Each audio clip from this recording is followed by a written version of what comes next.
Hello and welcome to my today's video, in which I'm going to speak about one of the most beautiful K-pop songs that I know, that is the song Love Wins All by IU.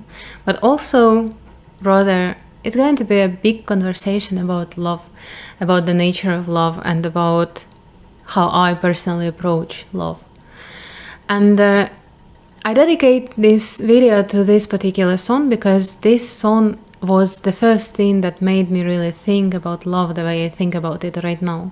And it was like a catalyst for a very different plane of perception of love that I developed because of it.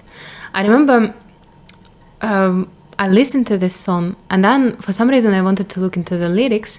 So I started to read the lyrics, and I was like, it makes me feel something very new, something very different. I almost felt this pain that IU expresses when she calls her lover a ruiner. I almost felt this despair, vulnerability connected with beauty and joy that she expresses when she says, "But by what mistake are we so close?" I almost felt that fear together with anticipation when she says, "Will you take me to another place where we won't be alone anymore?"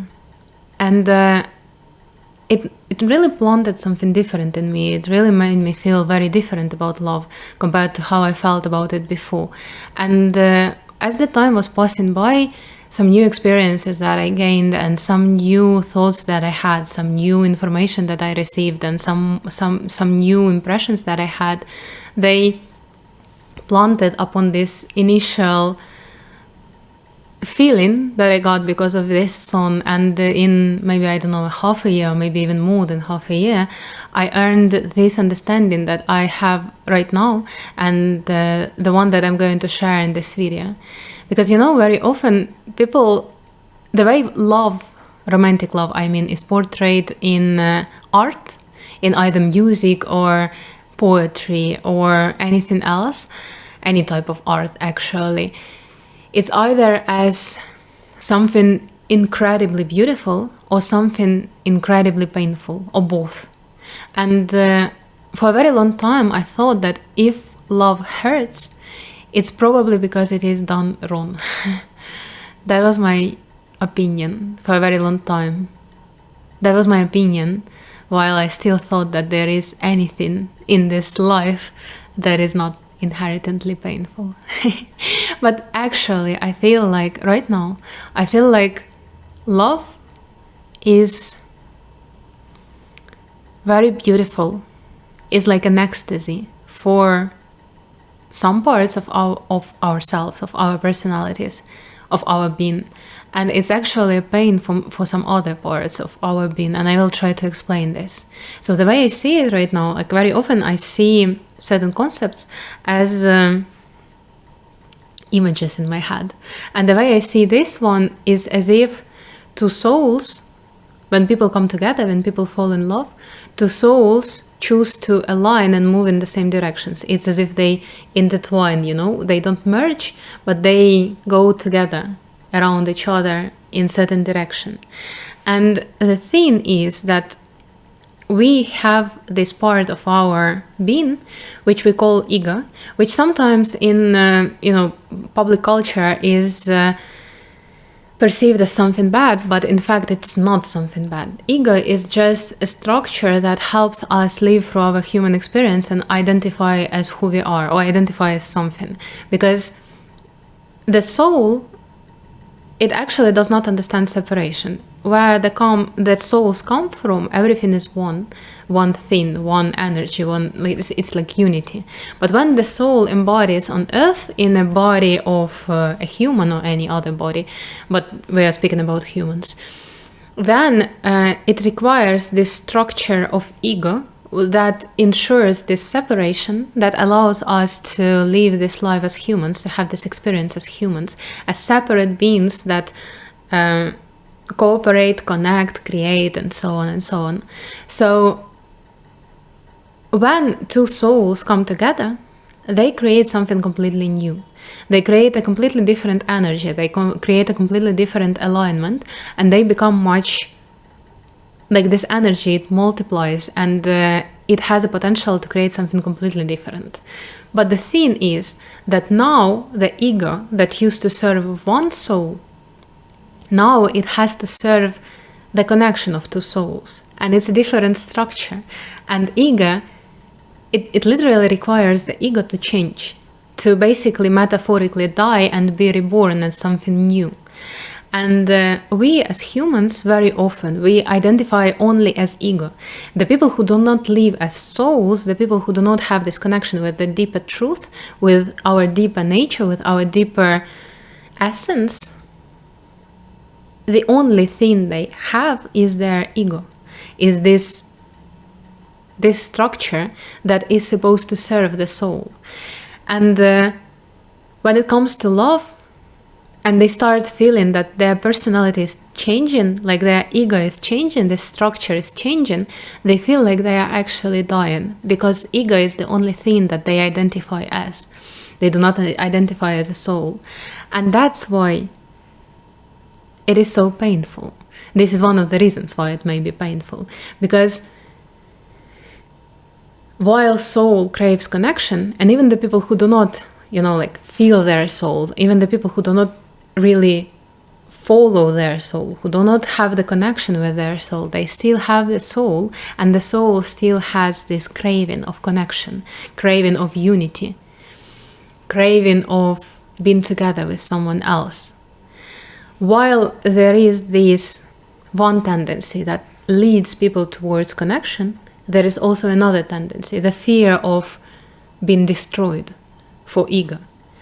And that's where mixed signals come from, and that's where all of this friction that comes together with the potential of love comes from. Because one part of us really wants to merge, another part of us really is scared of this. Another thing is that, in my generation, very many people have this toxic ex. I have a toxic ex too. I am someone's toxic ex too. I had the relationships, pretty long ones, like 6 years of relationships in which we loved each other so much, but we hurt each other in so many different ways that it's even hard to imagine. And I remember everything, actually. I remember the way we fall in love, and I remember how connected and aligned it felt, even though at that time I didn't have the categories to name it because I was very young. But I remember how total this feeling was. But at the same time, with the current of time, when the ego fights back, when ego comes back, and both of our egos were very hurt at that time, it became a fucking disaster. We hurt each other in every possible way. But in fact, what it was what happens when there are some flaws in the personality, when there are some flaws and wounds connected with connection. I'm sorry for this. Connected with connection in the ego. Because when the souls come together, the egos start to clash. If they are not healthy, if they are not flexible, if they are not capable of sustaining this connection, if the person is not conscious enough of their ego and of their shadow and of their wounds, the ego starts to clash, and the ego starts to hurt really, really bad. And we experience it as something, something horrible, because here is love, like here it is, I feel it, I have it, I love you. But why do we hurt each other so bad? What is wrong with us? Like, why does it continue to be like that? It feels like some kind of, as if love is just pain on the one hand, or it feels like some kind of a punishment or something like this. But it's actually not. It's just a mechanics of what happens when a wounded ego faces another wounded ego in an attempt of unity, in an attempt of love, of connection. And it's actually a beautiful process. And now when I look back at those relationships, even though it was really hard to go through them, it was really hard to finish them, it still was something very, very valuable, because in these relationships, due to the fact that we had this love, we were able to highlight for each other all of the ways in which we were hurt, all of the ways in which we were wounded. We were able to show each other every place where we didn't have this wholeness, where we lacked integrity. And actually, despite all of the pain, or maybe because of all of the pain, I was really able to get a lot of growth and a lot of development from those relationships. So very often when people face this kind of love, which is very strong but also very painful, they think that love is just painful, but it's not the case. Love just triggers every wound that we have connected with connection. I again said that. I didn't find any other way to say it. And it happens all the time. It will happen every time when you come into love from scarcity, from desire, from a wish to fill the gaps inside you with another person. It will hurt again and again and again. Because love is not meant to be like that. Because for this connection to be fruitful and healthy,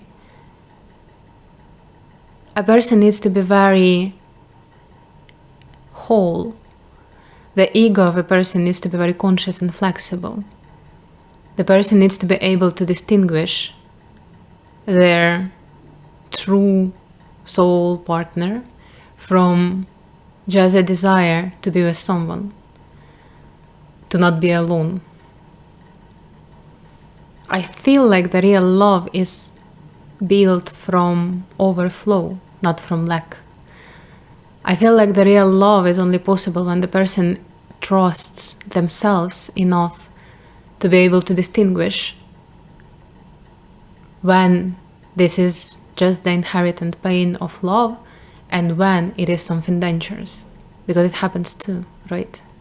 And I feel like IU in this song, she really sings about this type of love that comes when you are really whole, when you have your integrity and you come together with another person like that and you love each other.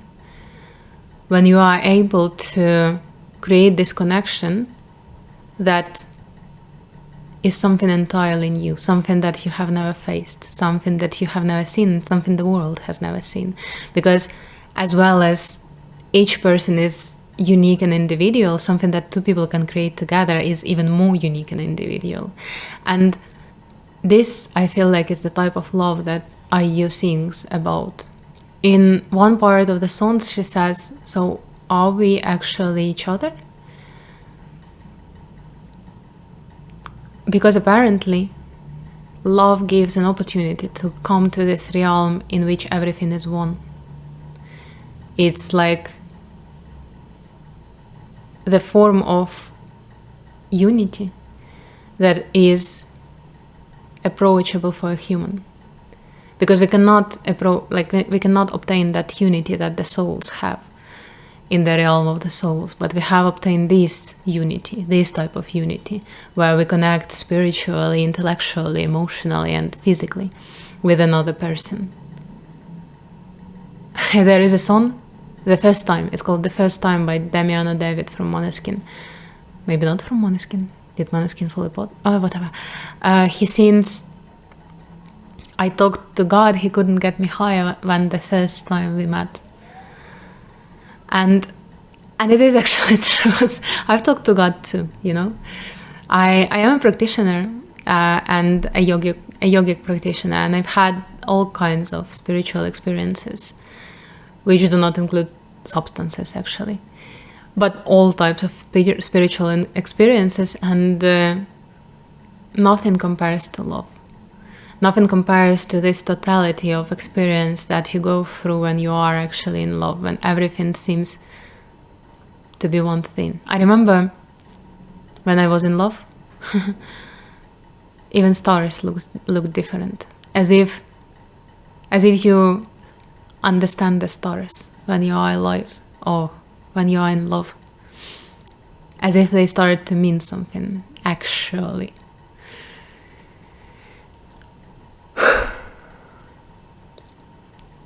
You know, this type of love, the one that I'm talking about, the real love, the beautiful love that IU sings about in her song, is only somewhere in the future for me, hopefully. Until now, I have only learned what not to do, how not to be in relationships. But I really feel like that's the way. I really feel like that's the only way how to love.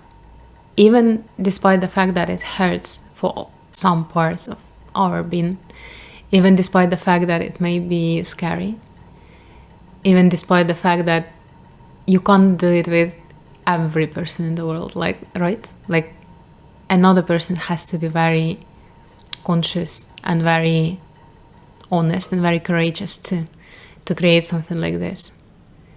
And it's apparently a very rare thing, this type of love that I'm speaking about. Maybe somewhere in the future, every connection, every marriage, every relationships will be like this. But now, you know, it happens spontaneously, roughly. That's the word, okay? Sometimes to people. But I still feel like it's a very rare thing. And yet, since I already got this ideal in my head, I will not be able to compromise it for anything else. Oh, it hurts to be an idealist. It's so painful to be an idealist because you know that it's rare and it's almost impossible, but still you cannot compromise it for anything else because it will feel like a betrayal. Anyways, please share your experiences if you want to in the comments. Please share your opinion in the comments as well. I've remade this video 3 times. Once I screwed up the sound, another time something else happened. I don't know why it needed to put me through all of this like that. But I hope I said everything that needs to be said in this video. Thank you so much for watching. See you next time.